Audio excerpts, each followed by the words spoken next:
Alright guys, today I'm working on a Caterpillar 6Z. It's got a broken manifold stud.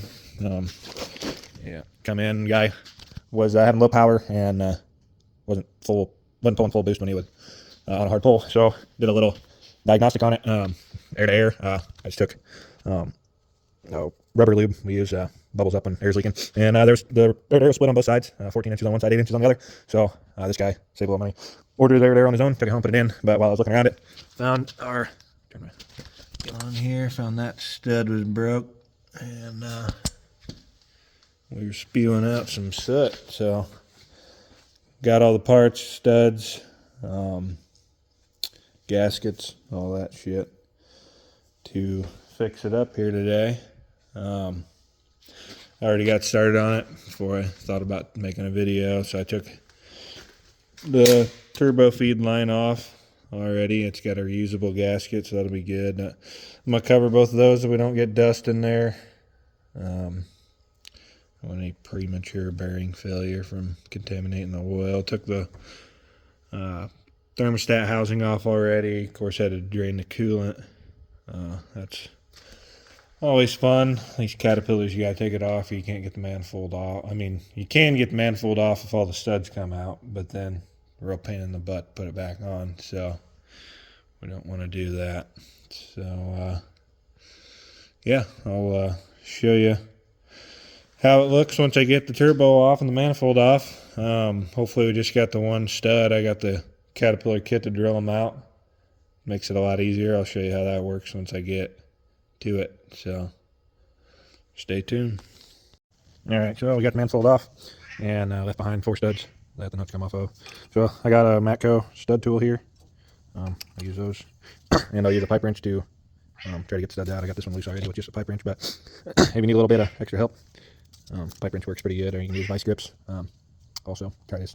You want to get something to turn the stud back as close to the head as you can. That way you don't snap them off right there. With just the socket, you'll get torque out on the end of the stud, and sometimes it'll make it start to twist at the head. But I can't video and take them out at the same time, so hopefully they'll loosen up and come out, and we'll show you what it looks like when I get done. Alright, so I got studs out. I broke one of them off here. It was getting pretty rusty and nasty around there, so probably didn't have a whole lot of life left in it. So we got 2 of them we got to drill out. First, I'm gonna try to get all this gas and material up here. I shoved rags in the holes. That's where the thermostat housing bolts up. We got to get that gasket off, and we don't want to get junk in there and contaminate the cooling system. So plug that, plug the water pump, and then we put towels in each one of the holes, so you don't get junk in on top of your valves. You don't want to get metal or wires from the wire wheel in there, anything like that. So I'll get her cleaned up, and next step will be drilling out the studs. So I'll be back with it all cleaned up, and I'll show you how that works. Alright, so we got her all cleaned up. Started putting the bracket on there. I don't remember where I got this kit, but Caterpillar originally made it. It's cat instructions for everything. But it works on 3100, 3200, 3300, 3400 Caterpillar engines. You got on your plate here all your 3400, 3200 deals where your bolts go. So that one's 3408 C12. You can do it all. 3408 C12. So 3/8 bolts. This one here is a touch shorter because it doesn't have to go through that sleeve thingy. So get those tightened up. Now you can see the broken studs pretty well centered. And we'll take these dealies. That's a small one. Put it in there. Fasten it down with this screw. Have to get a flathead screwdriver. But then we'll fasten that down. That way it doesn't move. while you're drilling it. And we'll take the small drill bit first. And it's got a bunch of crap on it from something. Anyway, we'll run that in there first and drill our pilot hole. Once it gets all the way through, then we take our 5/8, we put our 5/8 spacer in, same way.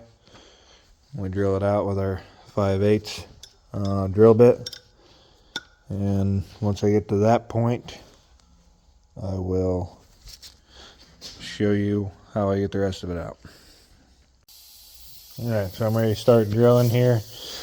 Something I do before I drill, I'll get my spacer, and put it on my drill bit, and stick it in my hole, and just kind of judge where my bit's going to be at when it's all the way through the stud. Sorry, my air hose is leaking. Need to get a new one. But usually you'll feel when you get to drill through the stud, you'll feel it give just a little bit, and that's just the space between the back side of the stud and then the head. You don't want to go further than that. You go too far, you get into the water jacket of the head, and then you're going to have a big problem. Got the small hole drilled out. Going to the 5/8 or the 5/16 drill bit now.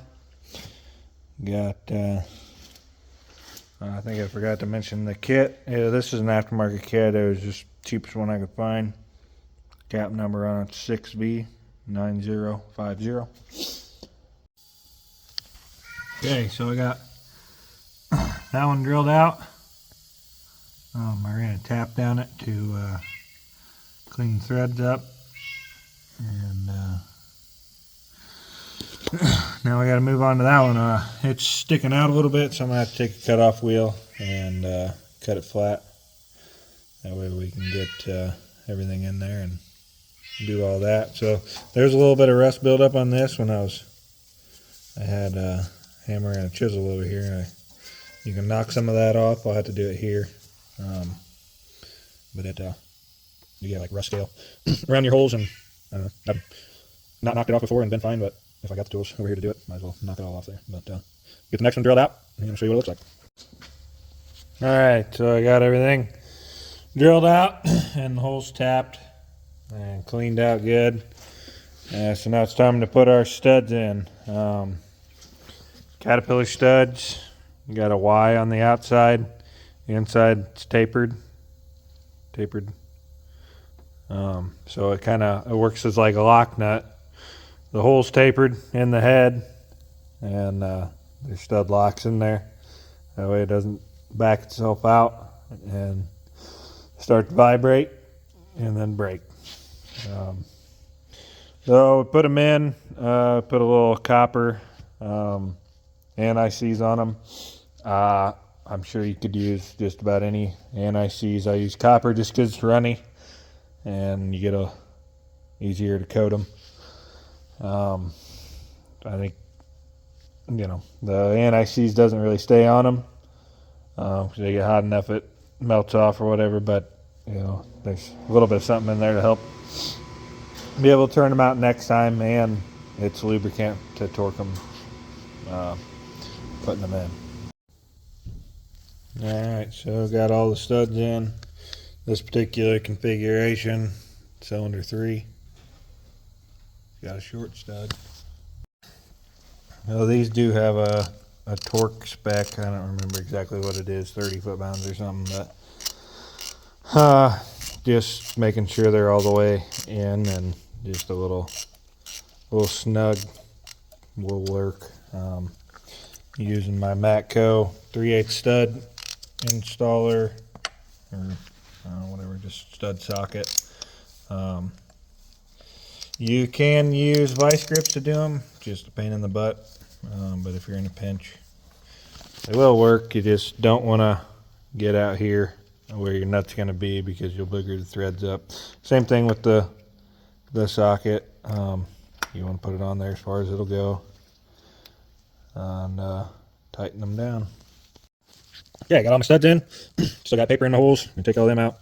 Wipe off my excess lube, and then we'll put the stud or the sleeves in. So with 3406 E models C15s, they make a sleeve that goes in your exhaust passage there. That it's got gasket on both sides of the sleeve. That one side seals your head, one side seals your manifold. That they seem to work the best. I've never put on just the regular manifold seals. I've seen guys do it. I've worked on a lot of trucks that have blown those gaskets out for whatever reason with E models. B models you can get away with it. C's have the same head, exhaust port. Manifold is a B model usually. There's some differences, but for the most part they're same design. I've never used these when putting one on a B, but I've never tried it either. I don't know if you can or not. But on an E model, they're definitely worth the extra money and not really much effort, but these are what we use. So you can get it kind of 6-pack like that. That's part number, I think, for the whole 6-pack. I don't know for sure what the part number on each individual one is, but if you gotta buy one, you're gonna have to buy 5 more usually. So there you go. Okay, got the manifold and turbo on. I left the turbo bolted to the manifold because I didn't have one of those gaskets, and it's not leaking. The bolts are broke, so I just leave it together. And I can lift the whole thing. Makes it a little bit more of a pain in the butt, but it worked out. Got our drain lines on. We use the old gaskets. They're the metal with rubber in the center, so they're reusable. Got all our nuts tightened up across the manifold. Put the spacers on, of course. The lower one's got a little spacer, and I don't know, that didn't go all the way on there, so I might do something about that. Probably will try to get it to where the nuts full threads. Otherwise, it will likely vibrate off and lose the spacer again. I don't want to do that. Anyway, got the thermostat housing. You put it on after you get the manifold on. That piece of hose there can be a little tricky sometimes. This one I messed up when I took the thermostat housing off. I broke this temp sensor, so I had to get a new one. Wasn't too bad, $60. I mean, would have been nice to not have to do that, but $60 isn't a bad deal. Whatever, probably original temp sensor anyways, and they can go bad. Typically they don't, but anyways, got that. I got to tighten up my clamping up radiator hose, put the air tube back on, intake back on, fill it back up with coolant, and we'll be done. I'm going to adjust the clutch on this one. When I backed it in, that the clutch was a little out of whack. There's something I can do like that when I bring a truck in that doesn't require me going and getting parts. If I either have the parts for it or something I can do without using parts, just a little labor, I'll go ahead and do it for a guy. Just help them out, whatever. Kind of appreciate your customers, and they appreciate you. So that's the deal with this one. Thanks for watching.